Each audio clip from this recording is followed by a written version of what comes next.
கண்ணியத்துக்குரிய அல்லாஹ்வின் நல்லடியார்களே, சகோதர சகோதரிகளே, அஸ்ஸலாமு அலைக்கும் வரஹ்மத்துல்லாஹி வபரகாத்துஹு. இன்று நாம் பீசின் இஸ்லாம் டிவி சேனலில் ரிஸ்க் எனும் வாழ்வாதாரம் பற்றிய ஒரு சிறு காணொலியை பார்க்க இருக்கின்றோம். இன்ஷா அல்லாஹ்.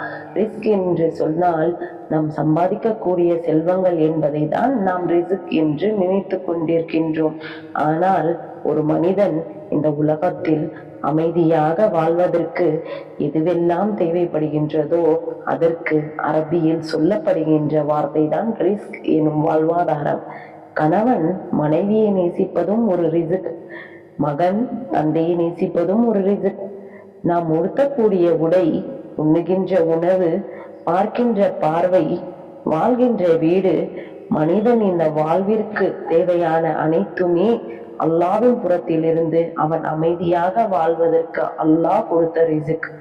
சஹீல் புகாரியில் கதீஜா ரலியல்லாஹு அன்ஹா அவர்களுக்கு திருமணம் செய்த பிறகு அவருடன் வாழ்ந்த அந்த வாழ்க்கையை அவர் மரணித்த பிறகு நினைத்து பார்க்கும்போது நபி ஸல்லல்லாஹு அலைஹி வஸல்லம் அவர்கள் சொல்வார்கள், இன்னி கது ருஸிக்தஹு ஹுப்பஹா, கதீஜா எனக்கு கிடைத்தது அல்லாஹ் எனக்கு கொடுத்த ரிஸ்க் என்று நபி ஸல்லல்லாஹு அலைஹி வஸல்லம் அவர்கள் கூறுவார்கள். ரிஸ்க் என்பது நாம் சம்பாதிக்கக்கூடிய ஒரு மனிதன் வாழ்வதற்கு தேவையான அனைத்துமே அல்லாஹ் அவன் புறத்திலிருந்து கொடுத்த ரிஸ்க் ஆகும். பொதுவாக மனிதன் தன்னுடைய ரிஸ்க் விஷயத்தில் விசாலமாக இருக்க வேண்டும் என்பதே நினைப்பான். ரிஸ்க் இல்லாமல் ஒருபோதும் நான் இழிவை சம்பாதிக்க கூடாது என்பதில் மனிதன் மிக தெளிவாக இருப்பான். மனிதனுடைய ரிஸ்க் விசாலமாக இருப்பதற்கு இந்த மார்க்கம் ஒரு 10 விஷயங்களை கற்றுத் தருகிறது. யாருடைய வாழ்க்கையில் இந்த 10 விஷயங்கள் இருக்கின்றதோ அவருடைய ரிஸ்க் அல்லாஹ்வின் நாட்டத்தால், அல்லாஹ்வின் பொருத்தத்தாலும் விசாலமாக இருக்கும் இன்ஷா அல்லாஹ்.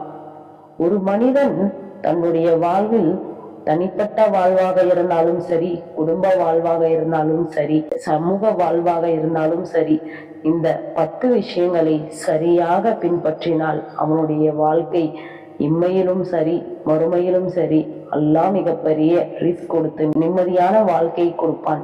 ஒன்று, யார் அல்லாஹ்வுக்கு பயப்படுகிறார்களோ அந்தரங்கத்திலும் சரி வெளிப்புறத்திலும் சரி, சமுதாயத்திலும் நண்பர்களிடத்திலும் வியாபாரத்திலும் அல்லாஹ்வுக்கு பயப்படுகிறார்களோ அவருடைய காரியங்களில் லேசாக்குவான். அவர் நினைத்து பார்க்காத புறத்தில் இருந்து அல்லாஹ் அவருக்கு ரிஸ்க் வழங்குவான். இரண்டாவதாக, ஒரு மனிதன் அவனுடைய வாழ்நாளில் அதிகமாக பாவ மன்னிப்பை தேட வேண்டும். மூன்றாவதாக, பெற்றோரிடத்தில் நல்ல முறையில் நடந்து கொள்வதும் உறவுகளை சேர்த்து வாழ்வதும். நான்காவதாக, அல்லாஹ்வுடைய பாதையில் யார் செலவு செய்கிறார்களோ தேவையுடையவர்களுக்கு, ஏழைகளுக்கும் அநாதைகளுக்கும், அல்லாஹ்வுடைய பாதையில் பயணிக்க கூடியவர்களுக்கும், அல்லாஹ்வுடைய கல்வி கற்பவர்களுக்கும் இப்படி அல்லாஹ்வுடைய பாதையில் செலவு செய்வது. ஐந்தாவதாக, வணக்க வழிபாடுகளில் நம்முடைய உள்ளத்தை நாம் ஈடுபடுத்த வேண்டும்.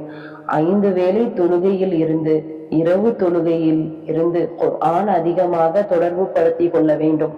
நாம் இபாதத்துகளை அதிகப்படுத்த வேண்டும். ஆறாவதாக, அல்லாஹ்வுக்கு நன்றி செலுத்துவது. அல்லாஹ் நமக்கு கொடுத்திருக்கக்கூடிய இந்த வாழ்க்கை போதும் என்ற மனப்பான்மையோடு அல்லாஹ்வுக்கு நன்றி செலுத்துவது. அல்லாஹ்வின் மீது பொறுப்பு சாட்டுவது. எவ்வளவுதான் கஷ்டமாக இருந்தாலும் அல்லாஹ் நமக்காக இருக்கிறான் என்று ஆழ்ந்த நம்பிக்கை வைத்து அல்லாஹ்வின் மீது பொறுப்பு சாட்டுவதும். எட்டாவதாக, நாம் ஹலாலான முறையில் பொருளாதாரத்தை இந்த உலகத்தில் நாம் தேட வேண்டும். 9வதாக, அல்லாஹ்விடம் பிரார்த்தனை செய்வது, நம்முடைய தேவைகளை அல்லாஹ்விடம் முறையிடுவது என்று கூறியுள்ளார்கள். 10வதாக, அல்லாஹ் கொடுத்ததை கொண்டு அல்ஹம்துலில்லாஹ் என்ற வார்த்தையை கொண்டு அதை பொருந்தி கொள்வது.